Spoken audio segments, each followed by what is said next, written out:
अल्हम्दुलिल्लाह रब्बिल आलमीन वल आक़िबतु लिल मुत्तक़ीन वस्सलातु वस्सलामु अला सय्यिदिल अशरफिल अंबिया'i वल मुरसलीन अम्मा बाद अऊज़ु बिल्लाहि मिनश शैतानिर रजीम बिस्मिल्लाहिर रहमानिर रहीम इज़ यक़ूलु लिसाहिबिही ला तहज़न इन्नल्लाहा मअना सदक़ल्लाहु मौलाना व सदक़ा रसूलुहुन नबियुल अमीनुल मतीनुल मुबीनुल करीम व नहनु अला ज़ालिका लमिनश शाहिदीन वस्साकिरीन वज़ाकिरीन वल्हम्दुलिल्लाहि रब्बिल आलमीन। आइए हज़रात, हम और आप मिलकर सबसे पहले उस अजीम हस्ती की बारगाह में हदिया दुरूद पेश करें जो तमाम नबियों के नबी हैं, जो तमाम रसूलों के रसूल हैं, जो तमाम उम्मतियों के शफाअत करने वाले आका हैं। आइए हम उस अजीम हस्ती की बारगाह में हदिया दुरूद पेश करें जिसे सैयदुस सकलैन कहते हैं, जिसे मुरादुल मुश्ताकीन कहते हैं, जिसे शम्सुल आरिफीन कहते हैं, जिसे जनाब अहमद मुज्तबा मोहम्मद मुस्तफ़ा सल्लल्लाहु अलैहि वसल्लम की बारगाह रिसालत में हदिया दुरूद पेश करें। पढ़े वाला दवास अल्लाहुम्मा सल्लि अला सय्यिदिना शफीना हबीबना तबीबना मौलाना मुहम्मद व आलिहि वसल्लम सलाम व सलाम अलैका या हबीबी या रसूलुल्लाह सल्लल्लाहु तआला अलैहि वसल्लम। हज़रात, एक मरतबा और हदिया दुरूद पेश करें। पढ़े वाला दवा से या रसूलुल्लाह सल्लल्लाहु तआला अलैहि वसल्लम। हज़रात,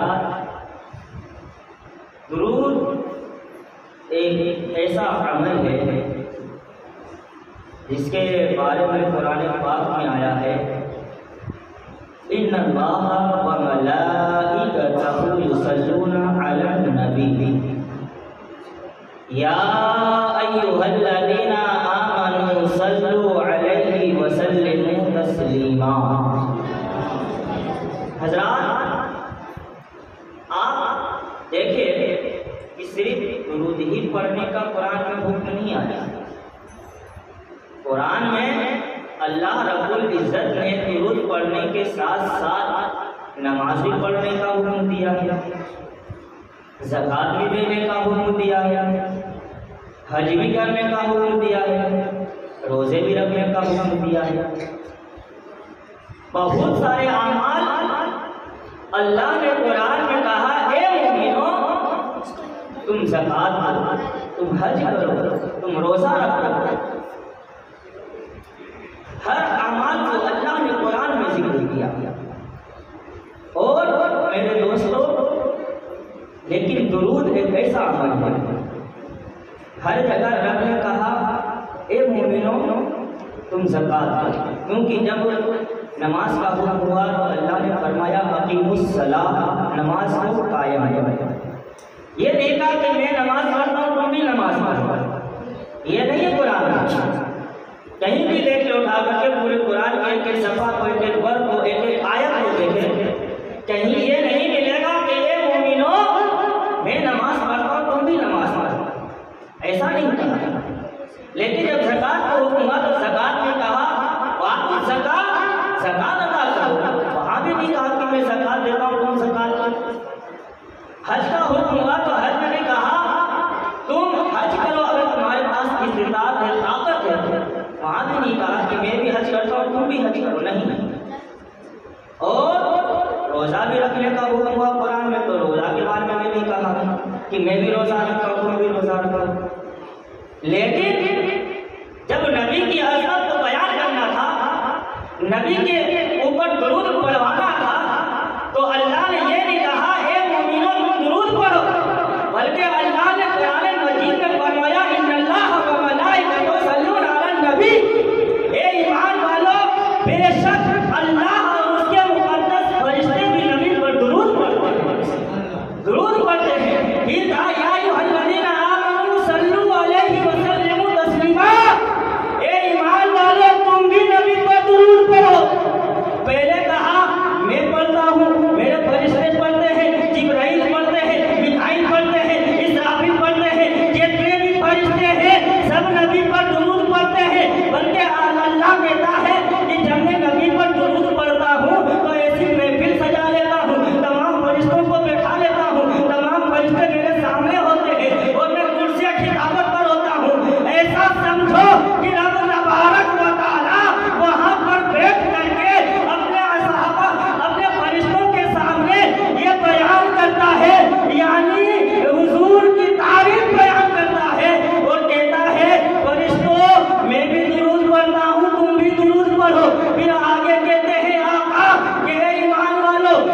बढ़ाना होगा।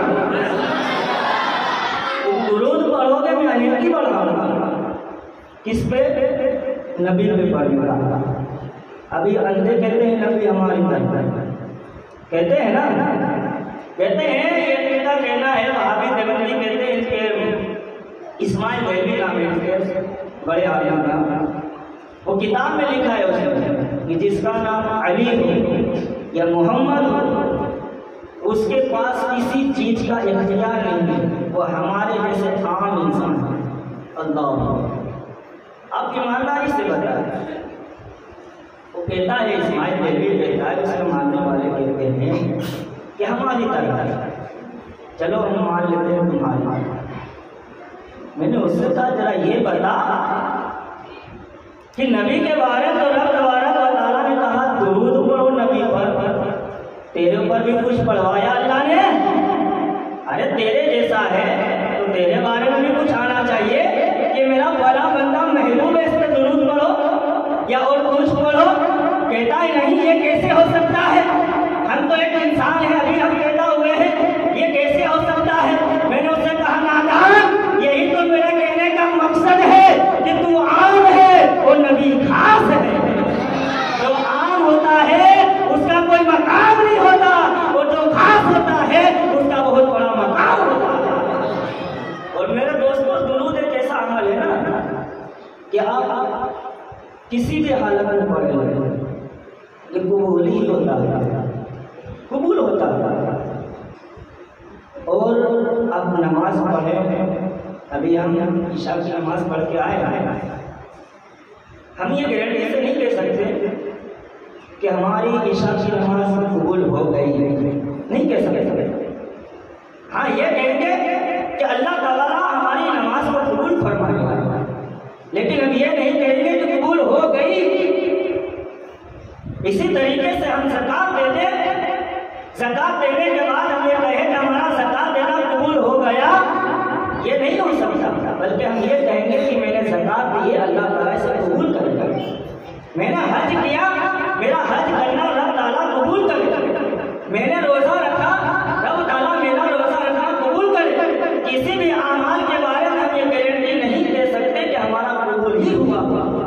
हालांकि नमाज तो अफजल इबादत है, नमाज का मकाम तो बहुत बड़ा है। एक बार आका करीम सल्लल्लाहु अलैहि वसल्लम पतझड़ के मौसम में, यानी जब दरख्त से पत्ते गिरते हैं, उस मौसम में आका बाहर निकले, आपके साथ कुछ सहाबी भी थे। आप देखें कि एक दरख्त लगा है, वहाँ पर हुजूर सल्लल्लाहु अलैहि वसल्लम एक टहनी को पकड़ करके हिला दिया, हिलाए तो पूरा पत्ता उस दरख्त का नीचे गिर गया। आका ने कहा है मेरे सहाबियों, तुमने कुछ समझा? कहते हैं आका मेरे माँ बाप आप पे कुर्बान, मुझे हमें कुछ समझ नहीं पड़ी, आप ही बता दें क्या मतलब है। आका कहते हैं सहाबियों सुनो, जिस तरीके से ये झाड़ का पत्ता पूरा नीचे गिर गया है, इसी तरीके से जब मेरा बंदा, जब मेरा आशिक, मेरा गुलाम मेरे लिए नमाज पढ़ता है, रब के लिए इबादत करता है, तो अल्लाह तबारक व तआला उसके अमाल से जितनी भी गुनाह होते हैं, जितना भी गुनाह किया होता है, उस नमाज की बरकत से उसके तमाम गुनाहों को छाड़ देता है। यानी हम नमाज पढ़ते हैं तो हमारे गुनाह मिटा दिए जाते हैं। कितना बड़ा है नमाज का मर्तबा। और नमाज का मकाम सुनिए। एक मर्तबा हुजूर गौसे पाक का गुलाम, हुजूर गौसे पाक का आशिक, नमाजी इंसान का गुलाम, उसके कारोबार में गिरावट आ गई, नुकसान ही नुकसान आने लगा। उसने सोचा कि चलो पीर साहब के पास जाते हैं, वहाँ दुआ ताबीज़ करवाएंगे तो हो सकता है हमारा काम चल जाएगा, जैसे हम लोग भी करते हैं। जब देखते हैं कि काम में बरकत नहीं है, काम नहीं चल रहा है, तो आलिम दीन के पास या मुफ्तियान कराम के पास या पीर साहब के पास जाते हैं दुआ कराने के लिए, ताबीज़ लेने के लिए। वो गौसे पाक का मुरीद यही सोच करके निकल पड़ा है। जब वो गौसे पाक की बारगाह में गया और बोला कि आका ऐसी ऐसी बात है, मेरे काम काज में गिरावट आ गया है, आप एक ताबीज दे दे जिससे मेरा काम चलने लगे, काम चलने लगे। मेरे दोस्तों याद रखिए ये बात, ताबीज से काम नहीं चलता। हम ताबीज के इनकार करने वाले नहीं हैं, हम तो घोषवाद वाले हैं, खाजा बेनवाज वाले हैं। ये ताबीज के हमारे वलियों ने दिया है। ये ताबीज का सिलसिला कोई आलिम दीन ने नहीं निकाला, बल्कि वलियों के सिलसिले से आया है। ताबीज का इनकार नहीं है, लेकिन ताबीज तभी काम करती है जब ताबीज के मुताबिक तुम चलोगे। ताबीज के मुताबिक भी अगर चलना होगा तब ताबीज काम करेगा। आप इतने ताबीज गले में लटका ले और घर पे सोते रहो कहे कि रोजी मेरे घर का है, रोजी मेरे घर का है, तो नहीं आने वाला। आपको मेहनत तो करना पड़ेगा ना। अब ताबीज ले आए, बोले कि मेहनत करूंगा, काम करूंगा, नमाज नहीं पढ़ूंगा, बरकत हो जाएगी। ऐसा हो सकता है?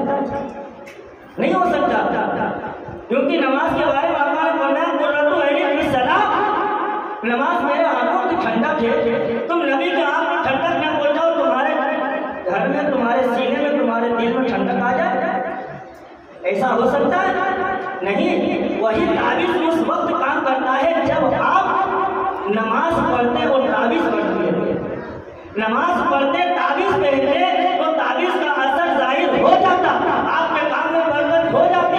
वो से पाक का मुरीद कहता है आका ताबीज दे दे, मेरे घर में बरकत हो जाएगी, मेरा काम चलेगा। वो से पाक कहते हैं मेरे मुरीद सुन, क्या तेरा घर रोड के ऊपर है? तेरा घर रोड के ऊपर है? वो मुरीद कहता है हाँ मेरा घर तो रोड के ऊपर है। आका कहते हैं हे मेरे मुरीद सुन, जा करके तो अपने घर के ऊपर पर्दा लटका देना, घर पे पर्दा लटका देना।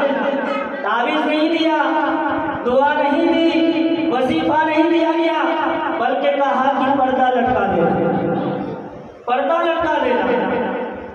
भाई मुरीद था।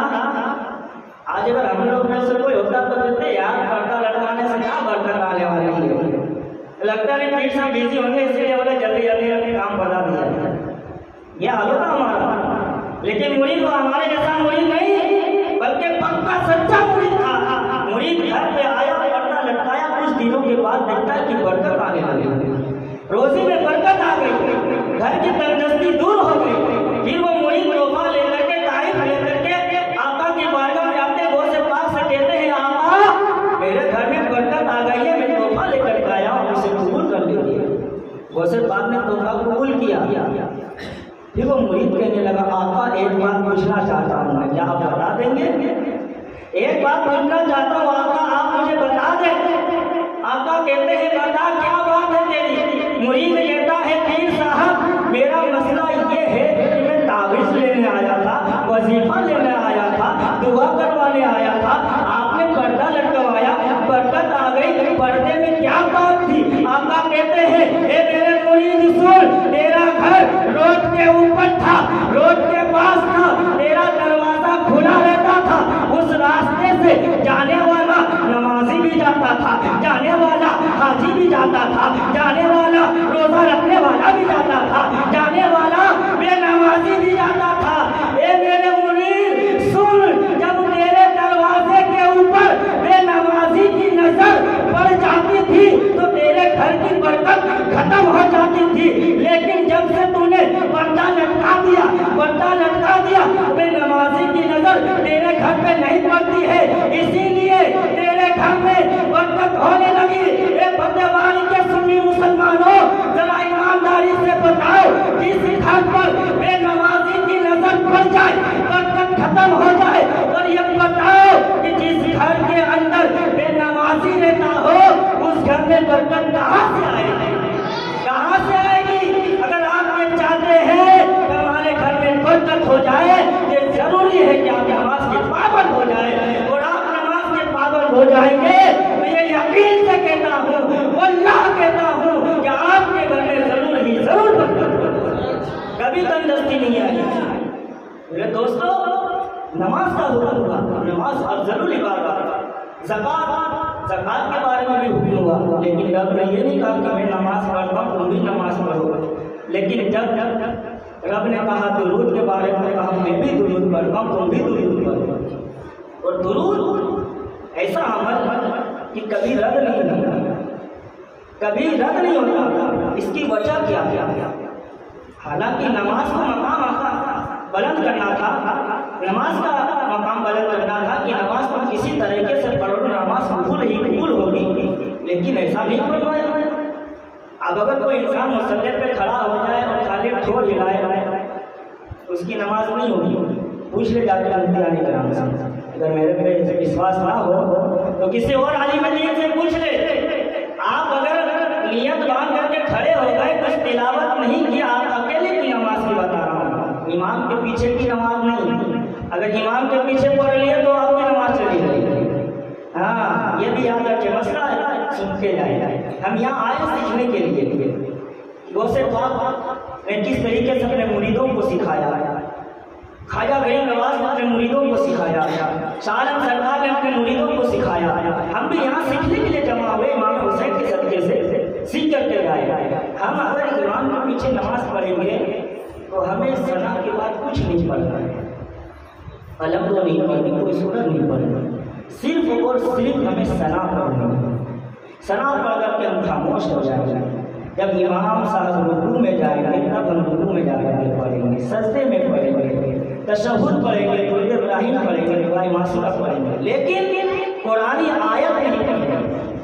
अब वही नमाज अगर हम अकेले पढ़ रहे हैं, अगर उस नमाज में हमने अगर तिलावत नहीं की, कुरान की आयतें नहीं पढ़ी और हम तो शरीफ नहीं पढ़ा, तो हमारी नमाज नहीं होगी।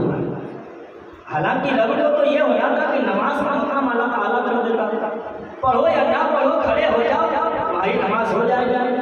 लेकिन नहीं, नमाज के बारे में आया कि जब तक तुम जो नमाज के वाजिबात थे, फराइज़ थे, उसे अदा नहीं करोगे तो नमाज तुम्हारी नहीं होगी, नमाज नहीं होगी।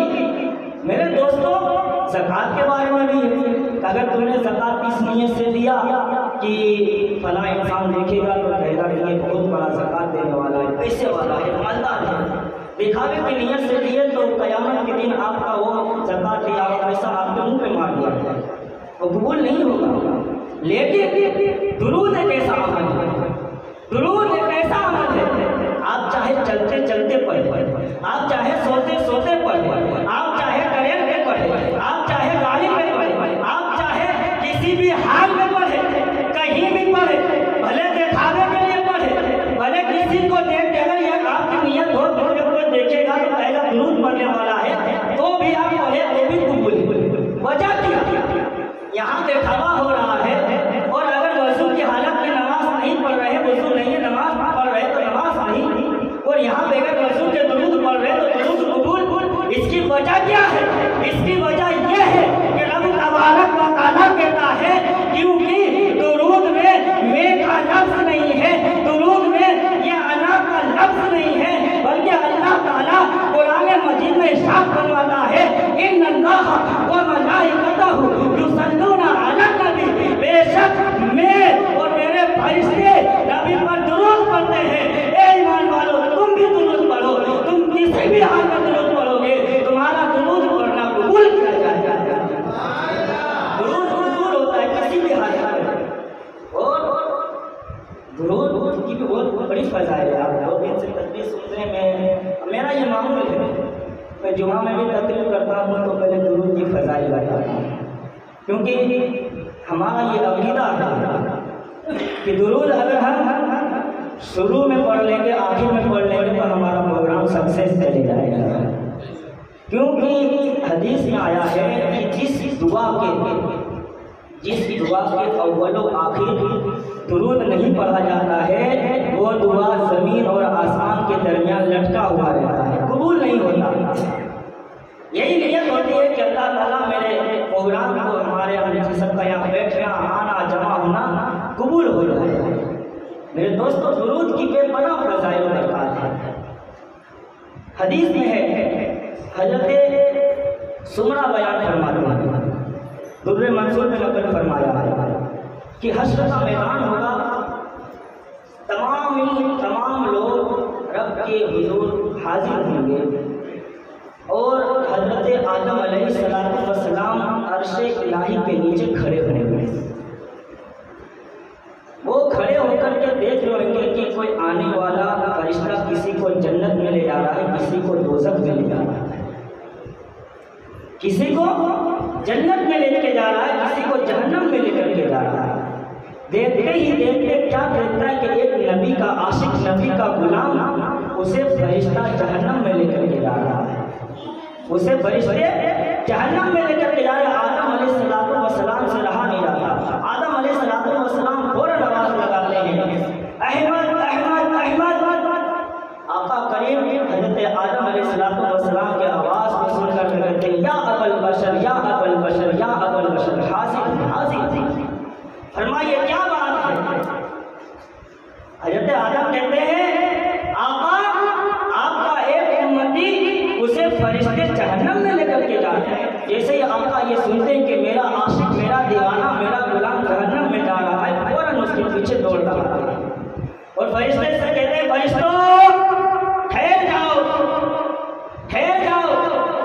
फरिश्ते कहते हैं, हम इस काम से नहीं रुक सकते, हम नहीं रुक सकते, क्योंकि ये रब का हुक्म हुआ है।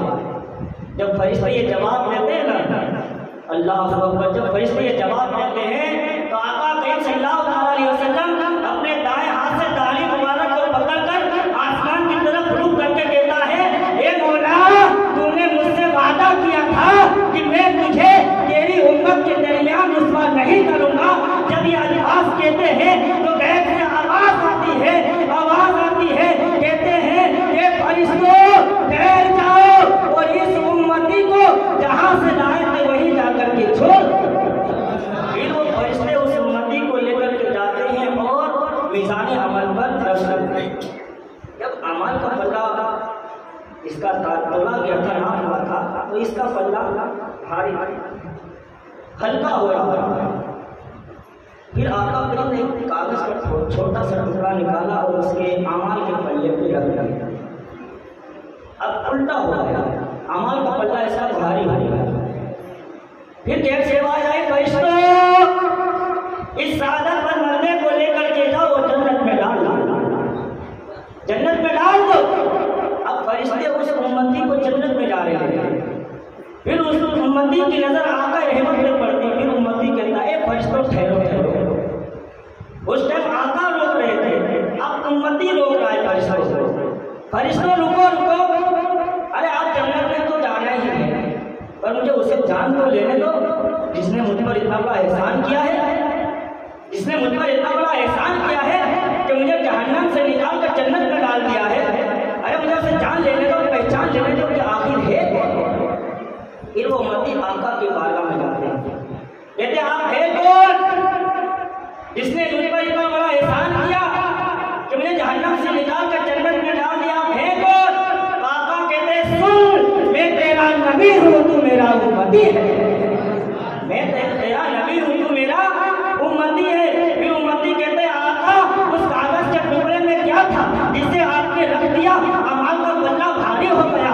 आका कहते हैं, हे मेरे उम्मती, तेरा एक अमानत मेरे पास था जिसे मैंने रख दिया, तुझे जन्नत का परवाना मिल गया। उम्मती कहता है, आका मैं तो गुनहगार था, सियाहकार था, खताकार था, गुनाहों में डूबा हुआ था। आका मेरा अमानत तो कुछ न था, बीबी मेरी अमानत आखिर कौन सी अमानत थी? आका कहते हैं, ए उम्मती सुन, तेरी एक अमानत वो थी कि जब तूने मुझ पर एक मर्तबा मोहब्बत से दुरूद पढ़ा था, वो दुरूद पढ़ना मेरे पास अमानत था जिसे मैंने रख दिया, तुझे जन्नत का परवाना मिल गया।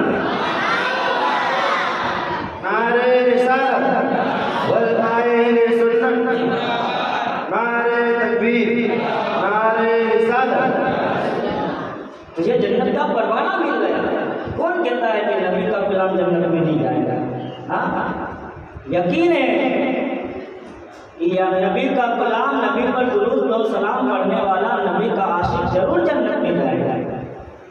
मेरे दोस्तों एक बार और मोहब्बत से हदिया दुरूद पेश करें। बड़े बड़े लोग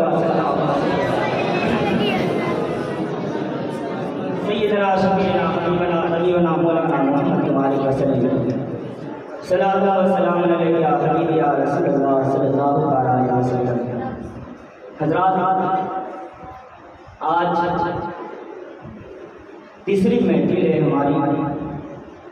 पहले दिन हमने खलीफा अव्वल हजरत अबू बकर सिद्दीक़ का जिक्र किया, दूसरे दिन खलीफा दो हजरत उमर फारूक का जिक्र किया, और आज हम खलीफा सोम हजरत उस्मान गनी रज़ी अल्लाह ताला अन्हु का जिक्र करेंगे। दुआ है अल्लाह ताला से कि अल्लाह ताला मेरे हक बोलने में और आपके सुनने में कबूल व मकबूल अता फरमाए, और इस कमेटी के जो नौजवान बच्चों ने मेहनत की है और आज जिसके तरफ से ये महफिल सजाई गई है उसकी भी मेहनत को अल्लाह ताला कबूल फरमाए। दोस्तों, किताबों में आया है कि हजरत उस्मान गनी रज़ी अल्लाह ताला अन्हु की शान जिस तरीके से हजरत अबू बकर सिद्दीक की शान है, जिस तरह उमर फारूक की शान है, इसी तरीके से हजरत उस्मान की भी शान है, क्योंकि सब तो हुए आका के गुलाम ना और आका के खलीफा हुए, लेकिन सब के बारे में आका ने अलग अलग बात बताई। किसी को कहा जन्नत का चिराग है, किसी को कहा कि ये मेरा साथी है। आका करीम हदीस में है, आका करीम सल्लल्लाहु अलैहि वसल्लम ने इरशाद फरमाया कि जन्नत में हर नबी का कोई ना कोई साथी जरूर हो।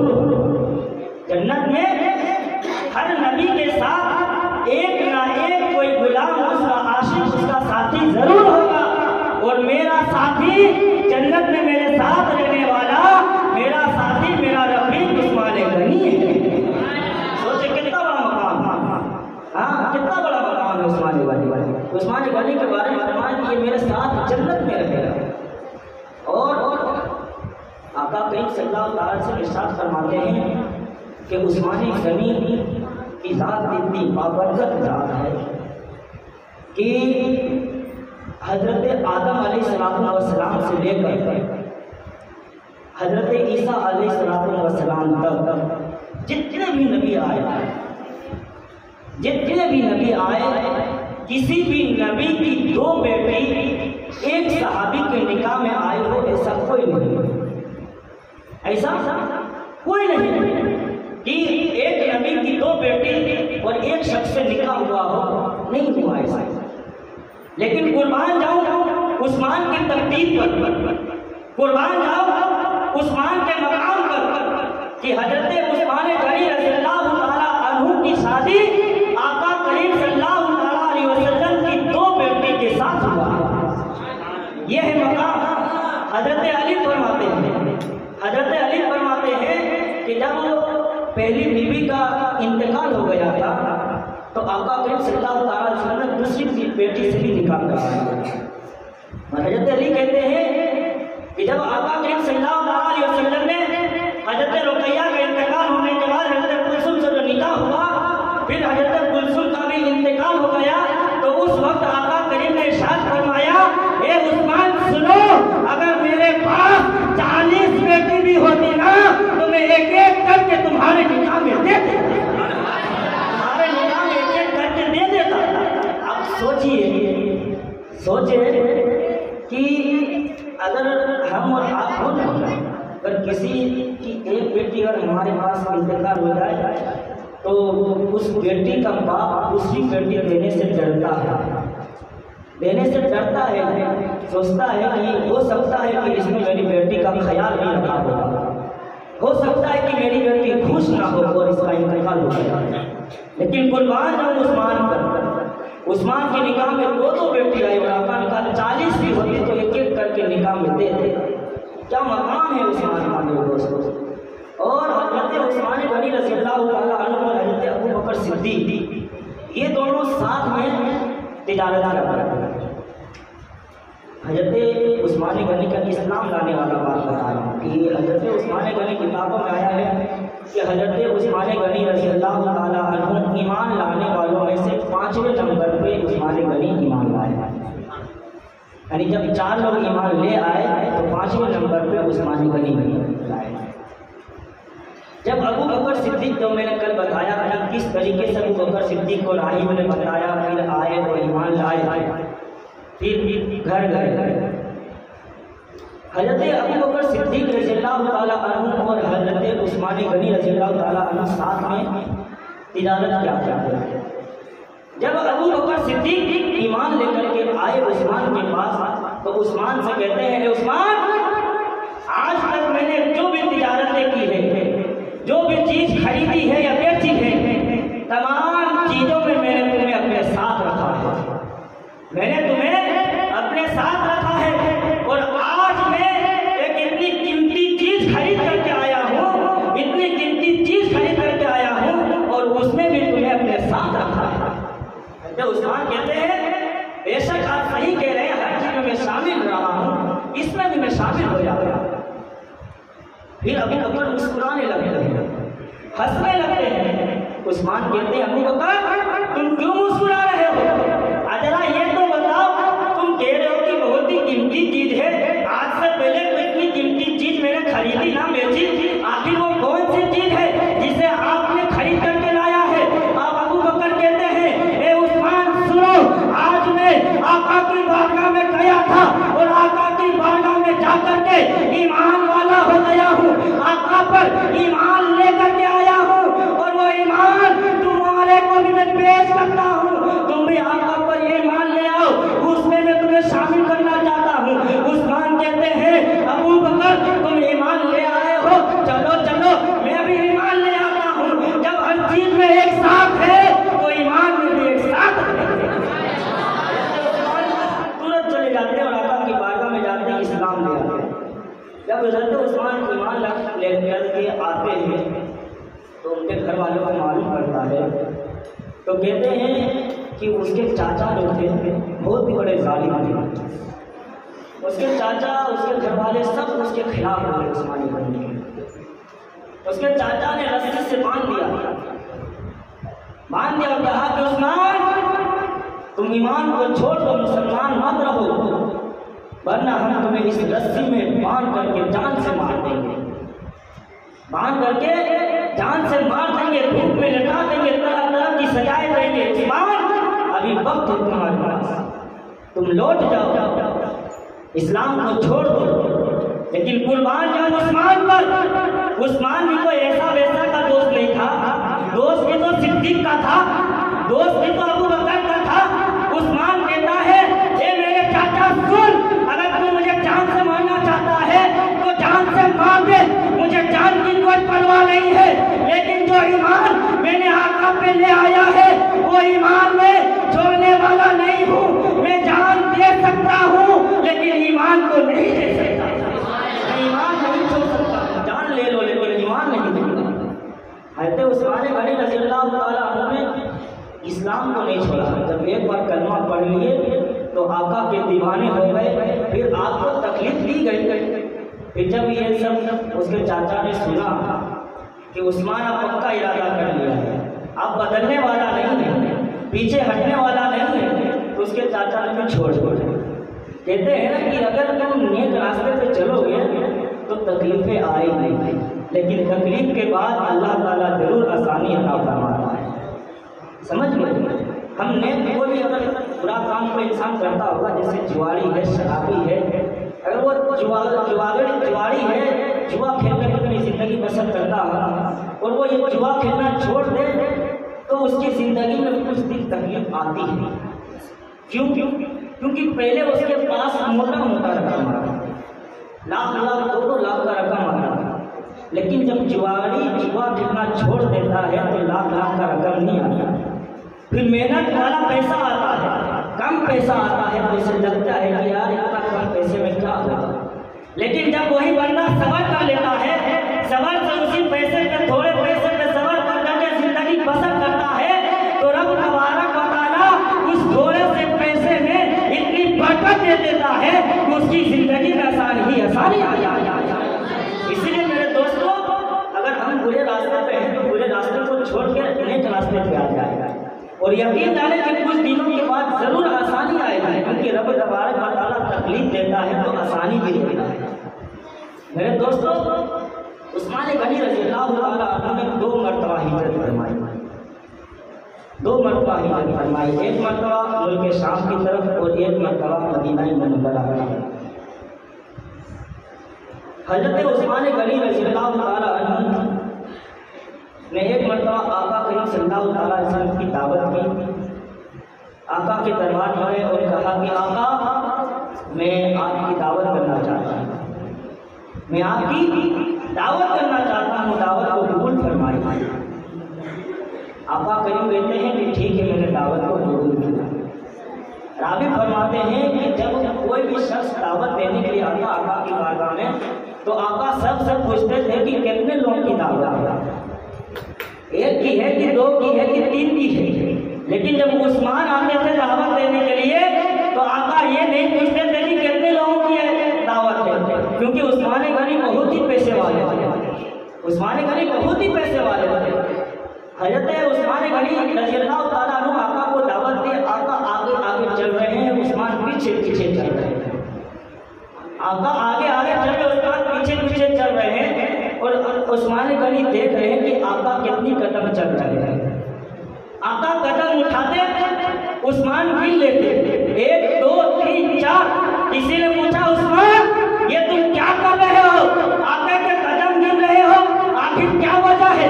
उस्मान कहते हैं ये मेरे मुरीदों सुनो, मैं आका का कदम इसलिए गिन रहा हूँ कि आका जितने कदम चल करके मेरे घर जाएंगे, मैं उतने कदम के बदले में गुलाम को आजाद कर दूंगा, गुलाम आजाद कर दूंगा। कैसी सखावत है उस्मान की, कैसी सखावत। एक बार आका सल्लल्लाहु अलैहि वसल्लम मदीना मुनव्वरा तशरीफ फरमा है, शुरू इस्लाम था, और वहाँ पानी जो था पूरे मदीने में खारा पानी आता था, पीने वाला पानी ना आता था। सिर्फ एक कुआं था जिसका पानी मीठा था, और वो यहूदी का कुआं था, यहूदी का कुआं था। मुसलमान यहूदी पानी बेच के पानी देता था, मुसलमान खरीद करके पानी पीते थे। और उस वक्त जो शुरू इस्लाम लाए थे मुसलमान गरीब थे, बेचारे, इतना पैसा नहीं था कि रोज रोज पानी खरीद करके पी सके। तो तमाम लोग आके आका की बारगाह में अर्ज किया, आका हमें पानी की बहुत तकलीफ है, पानी की बहुत तकलीफ है, आका रहम फरमाए। यहूदी का कुआं है आका, वो पैसे से पानी देता है, आका हमारे पास इतना पैसा नहीं कि हम खरीद के पानी पी सके। आका कहीं मजलिस में बैठे हुए थे, आका कहीं ने आवाज लगाई, कोई ऐसा शख्स है जो उस यहूदी का कुआं खरीदे, कोई ऐसा शख्स है जो मेरे पीरे रुमा को खरीदे। उस्मान खड़े हो गए, उस्मान खड़े होकर के आका मैं कुआं खरीदने के लिए तैयार हूँ। फिर आका ने कहा वो कुआं खरीद करके मुसलमानों को वक्फ कर दिया जाएगा। उस्मान ने कहा आका मैं इसमें भी तैयार हूँ, इसमें भी तैयार हूँ, क्योंकि उस्मान गनी आका कितने दीवाने हो गए थे, इतने दीवाने हो गए थे। और आखिर दीवाने क्यों ना हो, क्योंकि बदुआ वाला चेहरा जो देख लिया था, वल्लेन वाली जुल्फे जो देख लिया था, ये दुल्हा वाली हाथ जो देख लिया था, उस्मान दीवाने हो गए, उस्मान दीवाने हो गए। एक अंसारी सहाबी के घर में ये मुनाफिक मुसलमान का छाल लटका हुआ था, फल गिरता था, उसका बेटा खा लेता था। अंसारी आका की बारगाह में आकर के कहते हैं आका यह एक मुनाफिक मुसलमान का दरख्त मेरे घर की तरफ झुका हुआ है, उसका फल मेरा बेटा खा लेता है। मैं मुनाफिक से कहता हूँ कि उस दरख्त को बेच दो, लेकिन बेचता नहीं है। आका कुछ करे, क्या मसला होगा? मेरे आका करीब उस मुनाफिक वहाबी मुसलमान को बुलाते हैं, कहते हैं मुनाफिक मुसलमान तो इस दरख्त को कितने में बेचेगा? मुनाफिक मुसलमान कहता है मैं इस दरख्त को नहीं बेचूंगा, मैं नहीं बेच सकता हूँ। जब मुनाफिक मुसलमान ने ये इनकार कर दिया तो उस्मान को मालूम पड़ा, उस्मान गनी फौरन उस मुनाफिक मुसलमान के घर जाते हैं, वो जाकर के कहते हैं ए मुनाफिक मुसलमान मैंने सुना है कि आका तेरा दरख्त खरीदते थे, तूने इनकार कर दिया, बता तू कितनी कीमत लेना चाहता है? मुनाफिक मुसलमान कहता है मैं नहीं बेच सकता। फिर उस्मान कहते हैं ए मुनाफिक मुसलमान सुन, मेरा जो बाग है ना मैं पूरा बाग तुझे दे दूंगा, सिर्फ इस दरख्त के बदले में तू दरख्त दे दे, बाग तू ले ले। उस्मान से किसी ने कहा उस्मान क्या बात है, तुम एक दरख्त को बाग के बदले में दे दिए, क्यों? आखिर इस दरख्त में क्या है? उस्मान कहते हैं सुनो, इस दरख्त में कुछ नहीं है, इस दरख्त का कोई कमाल नहीं है, कमाल तो इसमें है कि जिस चीज को मेरे आका ने चाह लिया नहीं बेचता है तो मैं पूरी दौलत उसे कुर्बान कर देता हूँ, लेकिन उसे हासिल कर देता हूँ। आका चाहा था उसे लेने के लिए, इसीलिए मैंने पूरा पाप किया। बाकी दरख्त का कोई कमाल नहीं था। जब हजरत उस्मान कुआं खरीदने के लिए गए तो यहूदी से बोला, यहूदी बता तू ये कुआं कितने में बेचेगा, बता तेरे कुएं की कितनी कीमत। तो यहूदी भी उस्मान को जानता था कि बहुत ही बड़ा ताजिर है, बहुत ही पैसे वाला है। यहूदी कहने लगा कि नहीं मैं नहीं बेचूंगा। या तो उस्मान जान लेते कि जरूर बेचेगा, क्योंकि यहूदी मुनाफिक लालच कर बहुत ही ज्यादा लालच होता है। का यहूदी बता कितने में बेचना चाहता है, का नहीं बेचूंगा। तो उस्मान ने कहा कि तू जितना पैसा बोलेगा मैं उतना देने के लिए तैयार है, चल तू जितना बोलेगा मैं उसका डबल दूंगा। उसने कहा कि मैं 12,000 दिनार में आधा कुआं बेचूंगा, आधा कुआं 12,000 दिरहम। उस्मान कहते चल मैंने मेरा आधा कुआं खरीद लिया, आधा कुआं तेरा खरीद लिया, 12,000 दिरहम दे दिए। फिर हज़रत उस्मान गनी ने अपने लोगों में, मुसलमानों में ऐलान किया कि मुसलमानों, एक दिन पानी हम भरेंगे, एक दिन पानी यहूदी भरेगा। एक दिन पानी मुसलमान भरेगा और एक दिन यहूदी पानी को बेचेगा। इसलिए तुम लोग कुआं से पानी इतना निकाल लेना कि तुम्हारा 2 दिन पानी चल जाएगा। तमाम लोग पानी भरने लगे। कुछ यहूदी भी आए उस्मान के पास। उस्मान गनी मुसलमान के लिए आसानी हो गई, हमारे लिए भी आसानी कर दे, हमारे लिए भी आसानी कर दे, आप हमें भी इजाजत देते हमने पानी भर ले। उस्मान ने कहा जाओ तुम भी हमारे बारी में भर लेना। जब वो यहूदी कुआं वाला देखा कि यहूदी लोग भी इस कुएं से भर ले रहे हैं, इनको मुसलमान भी पानी भर ले रहे हैं, दूसरे दिन पानी बिकता नहीं है, पानी वैसे का वैसे ले जाता है, हमारा कुछ मुनाफा नहीं होता। फिर वो यहूदी उस्मान से कहता है, ए उस्मान मैं पूरा कुआं बेचने के लिए तैयार हूँ, बोलो कितने में लोगे। अब यहूदी उस्मान से कहता है कितने में लोगे। उस्मान गनी कहता है यहूदी तू बोल कितने में देगा। वो यहूदी बोला कि मुझे 8,000 दिरहम दे। उस्मान ने कहा 8 नहीं तुझे 12 और दे, तुम ले जा, आज से कुआं मेरा। मुसलमानों में ऐलान हो गया कि तमाम लोग पानी फ्री में भरे। एक मुल्क शाम का ताजिर आया, ताजिर आकर के उस्मान से कहने लगा, उस्मान क्या ये कुआं को तुम बेचोगे, क्या ये कुआं को तुम बेचोगे। उस्मान कहता है नादान, बेचने के लिए थोड़ी ना खरीदा है, बेचने के लिए थोड़ी ना खरीदा है। वो ताजिर कहता है उस्मान मैं तुम्हें इसका डबल पैसा दूंगा, तुमने 24,000 दिरहम में खरीदा है, मैं इसका डबल दूंगा। उस्मान कहते नहीं बेचूंगा, मेरा सौदा हो चुका है। वो ताजिर कहता है मैं डबल दूंगा, मैं डबल दूंगा। उस्मान कहते मेरा सौदा हो चुका है। वो ताजिर कहता है मैं डबल दूंगा, जितना तुम बोलोगे उतना दूंगा। उस्मान कहते हैं नादान, कहता हूँ ना मेरा सौदा हो चुका है। ताजिर कहता है बताओ तो तुम्हारा सौदा कितने में हुआ है। उस्मान कहता है कि मेरा सौदा 10 गुना में हुआ है। वो ताजिर कहता है इतना ज्यादा पैसा, इतने ज्यादा पैसे में किसने खरीदा है। उस्मान कहते हैं ए सुन, मेरा रब है जिसने मुझसे सौदा किया है। मेरे रब ने कहा है जो इंसान रब की राह में 1 रुपए खर्च करता है मैं उसे 10 गुना देता हूँ, मैं उसे 10 गुना देता हूँ। और ये मैंने रब से सौदा कर लिया है, चले जाओ। ये है उस्मान गनी, ये है उस्मान गनी मेरे दोस्तों। और उस्मान गनी रज़ियल्लाहु ताला अन्हु के बारे में आता है कि उस्मान गनी रज़ियल्लाहु ताला अन्हु बहुत ही बड़े हया वाले इंसान थे। हजरत आयशा सिद्दीक़ा रज़ियल्लाहु ताला अन्हा से मरवी है, वो फरमाती है कि एक बार आका मेरे घर तशरीफ फरमा थे तो हजरत अबू बकर सिद्दीक दरवाजे पे आए, आवाज़ लगाई, आका ने पूछा कौन। अबू बकर कहते हैं आका आपका गुलाम अबू बकर है।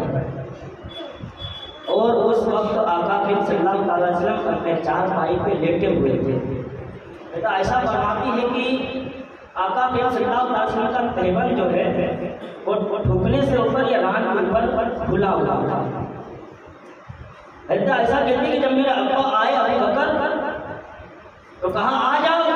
अबू बकर अंदर आ गए, आका ऐसे लेटे लेटे। ये थोड़ी देर के बाद आवाज आई, दरवाजे पे दस्तक दी। आका ने पूछा कौन? बाहर से उमर कहते आका आपका गुलाम उमर है। आका कहते आयशा पर्दे पे चले जाओ, पर्दे में चले जाओ, उमर आ रहे हैं। उमर गैर महरम है।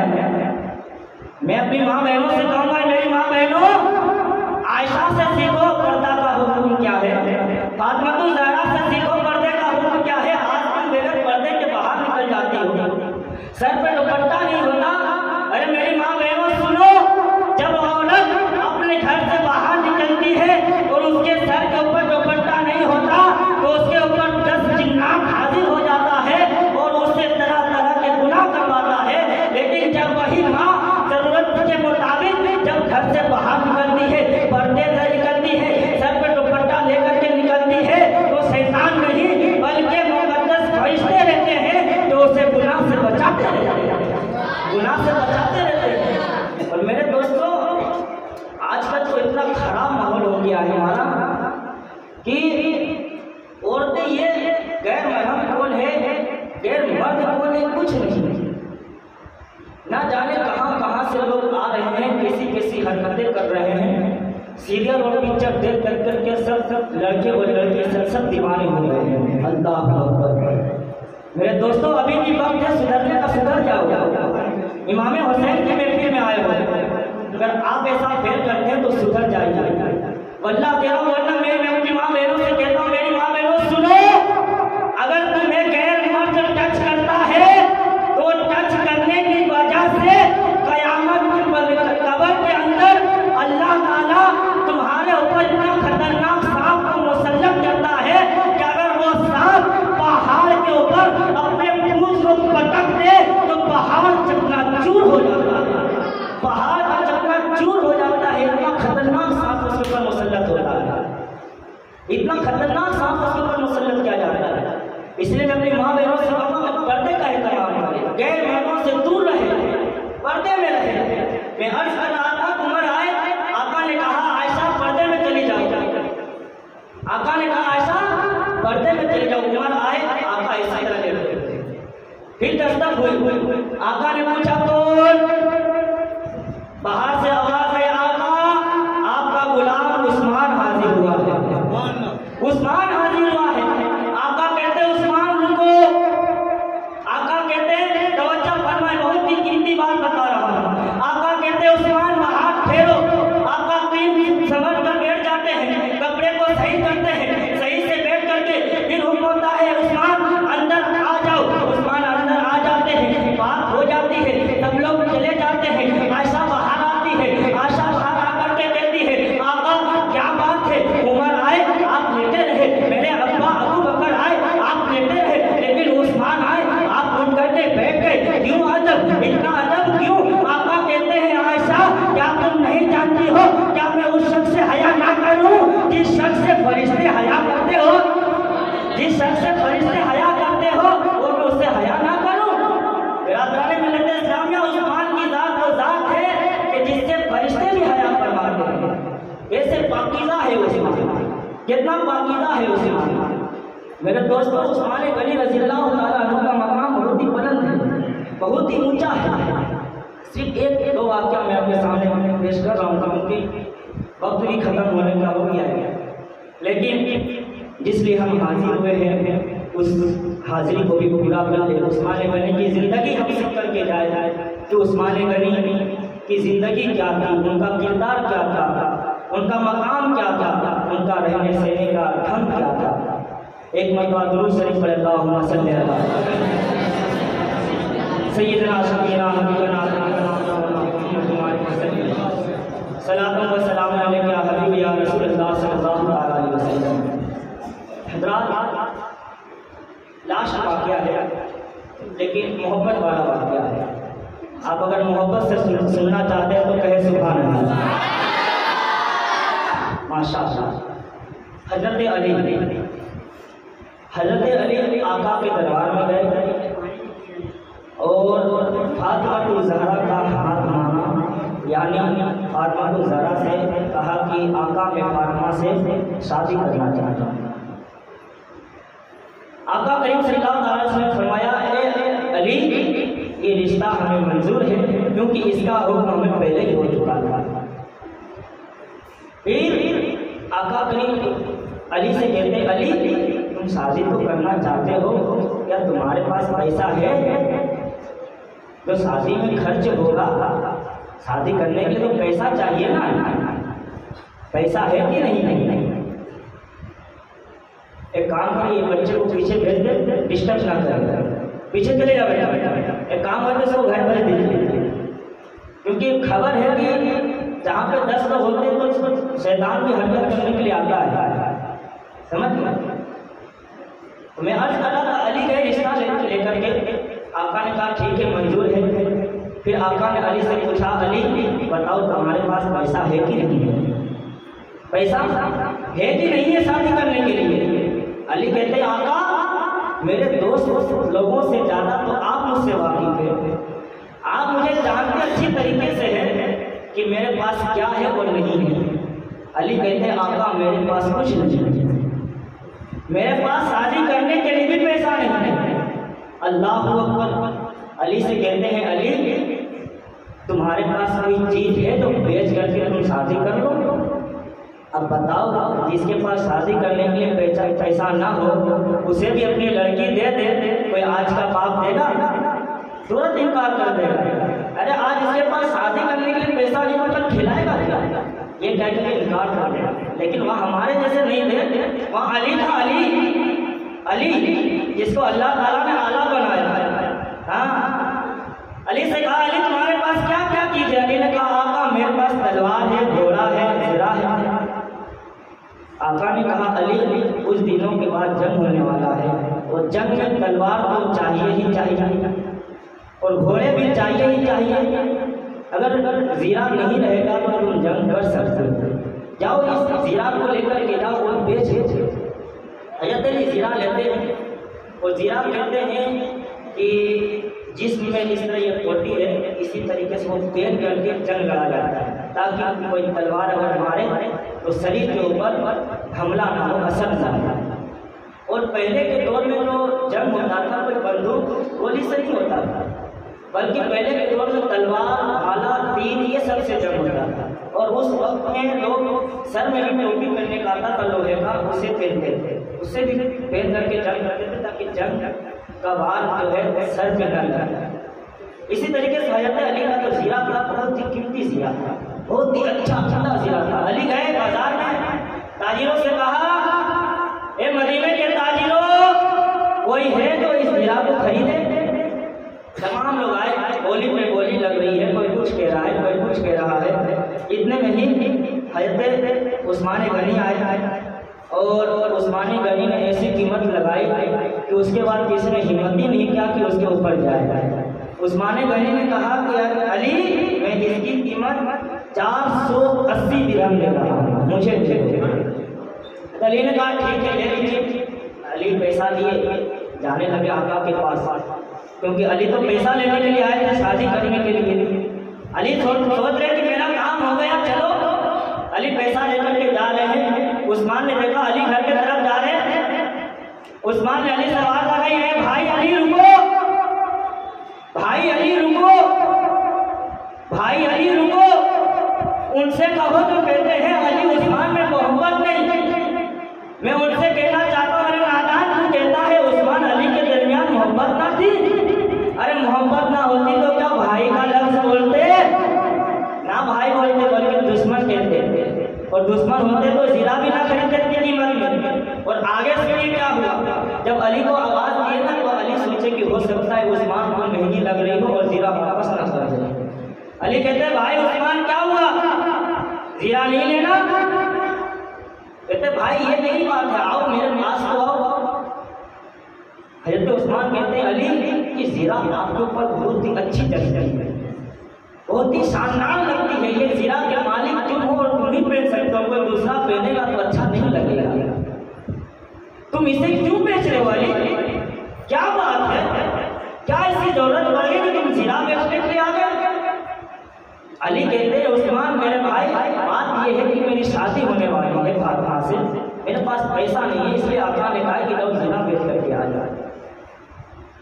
उस्मान कहते हैं अली अल्लाह मुबारक करे तुम्हारी और तुम्हारे फातिमा जो शादी हो रही है, अल्लाह ताला सलामत रखे जोड़ी को, दुआ देते हैं। फिर उस्मान कहते हैं अली ये ज़िना में हम आपको तोहफा में देना चाहता है, तोहफा में देना चाहता है। अभी उस्मान खरीदे ही है और तोहफा में भी दे रहे हैं।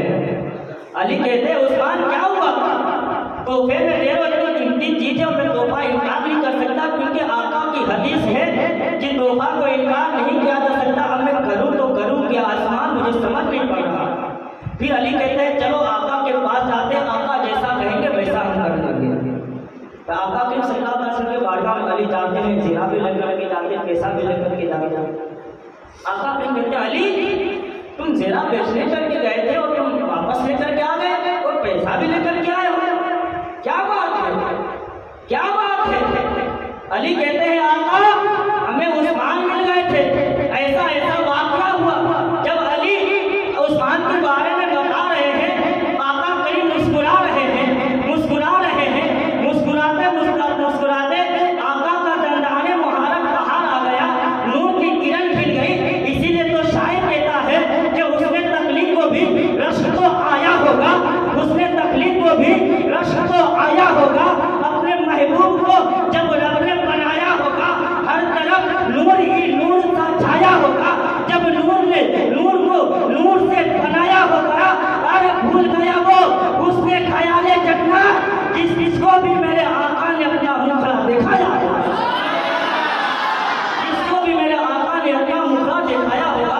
जब अली कह रहे हैं आका मुस्कुरा रहे हैं, अली बता रहे हैं आका मुस्कुरा रहे हैं, मुस्कुराते मुस्कुराते आका अपना यतीला वाला हाथ दुआ के लिए उठा देते हैं। आका कहते हैं मौला ये उस्मान है, ये उस्मान है, इसे पूरी दुनिया में कहीं भी नुकसान में ना डालना, नुकसान में ना डालना। मेरा जाने मिलत इस्लामिया आप ईमान से बताए, अगर हमारे लिए कोई पीर साहब दुआ कर दे, हम सोचते हैं हम बड़े खुशनसीब है, हमारी दुआ पीर साहब ने की है। अगर हमारे लिए शेर अली सरकार दुआ कर दे, हम सोचते हैं हम तो बहुत बड़े नसीब वाले हैं, तो हमारे लिए शेर अली सरकार ने दुआ की है। अगर हमारे लिए शाह आलम सरकार दुआ कर दे, हम सोचते हैं हम बहुत बड़े नसीब वाले हैं, शाह आलम सरकार ने दुआ की है। अगर हमारे लिए कोई बली दुआ कर दे, हम सोचते हैं कि हम नसीब वाले हैं और हमारी दुआएं रद्द नहीं होगी, क्योंकि बली अल्लाह की दुआएं रद्द नहीं होती है, क्योंकि कुरान में आया है जवान तो बली की होती है, लेकिन उसका बोलना रब का बोलना होता है। अगर बली रब की बारगाह में किसी बंदे के लिए दुआ कर देता है, वो दुआ रद्द नहीं बल्कि कबूल ही होती है। जब नबी का गुलाम, नबी का आशिक, नबी का चाहने वाला वली अल्लाह किसी बंदे के बारे में दुआ करे, वो दुआ रद्द नहीं होती। अब यकीन से बताए, ईमान से बताए कि जिस उस्मान के लिए आका ने दुआ की हो, जिस उस्मान के लिए आका ने दुआ की हो, उस्मान कितने बड़े खुशनसीब होंगे ना।